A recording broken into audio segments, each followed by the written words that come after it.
Hi, this is Bladder Cancer Diary entry number 6. Today is July 12th, and I had my second BCG treatment today. And I'm in the bladder flush stage, which is drinking lots of water to expel the BCG bacteria virus. And I'm voiding probably every 4 or 5 minutes at this point. My installation was at 3:50 p.m. and I held the virus in until 5:50, and my 6-hour window is until 11:50 p.m. I'm feeling pretty good. Very slight tingles and burning when I urinate. I'm doing the full bleaching episode, which is 2 cups of bleach in the toilet bowl every time I void. It is wiping the seat and everything with bleach wipes. It is sterilizing and using antibacterials on any kinds of washcloths that I might use to wipe any residual dribbles around my urethra opening. It is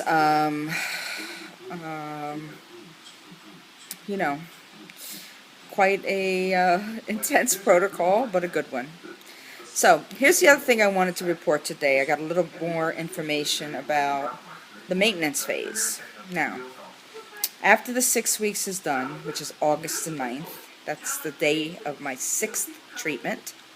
After that, they wait 6 weeks, and then I see my doctor, and then I have a regular scheduled cystoscopy, which is where they insert that tube with the light. And then they scan the contour of my bladder wall. And if it looks free and clear of any kind of irritation or growth or any tumor certainly, then I would get the go-ahead to go into maintenance, which is that every 2 months for 3 years or every 3 months for 2 years. I'm not quite sure, but it's an extension of the protocol where I will get additional BCG installations for either a 2 or 3 year time frame. So I got very good information today about that, and I was very happy about that because I was a little unclear. So let me tell you how I'm feeling about this. Somebody said to me, you're pretty sterile and you're pretty clinical in these conversations you're having with whomever's listening. And I think she's right. I am. And let me just say, I guess that's a coping mechanism. Because when you're diagnosed with cancer, the thing you feel most, I think, is afraid. Like, that's a very scary thing to hear. I mean, something inside of you that, grew for a reason, and I suspect it's, again, my, a certain level of sort of biological imbalances. And for whatever reasons that exist, it's there. And it's scary. It's really scary. So I spend a whole lot of time sort of dealing with thoughts that are rooted in anxiety and fear. And I'm using a lot of strategies to help me stay optimistic and positive and to focus in on doing the things I need to do to get back to health and wellness. So I'm just really, want to say that.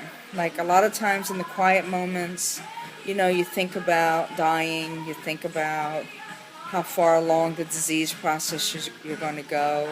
I spend a lot of time rejecting the thought that I will have to have a prosthetic bladder one day. I think a lot about, if I'll be a burden to my wife or to anybody in my family. I think a lot about how it's going to be 20 years from now if I'm blessed enough to live another 20 years with this condition.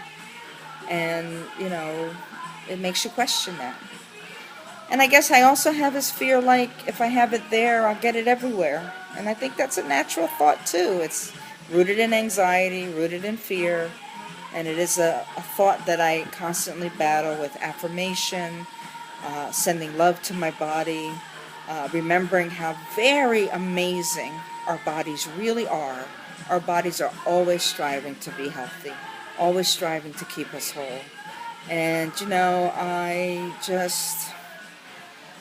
I'm human and I have emotions, and maybe I'm not on display with them all the time. It doesn't mean I don't have them.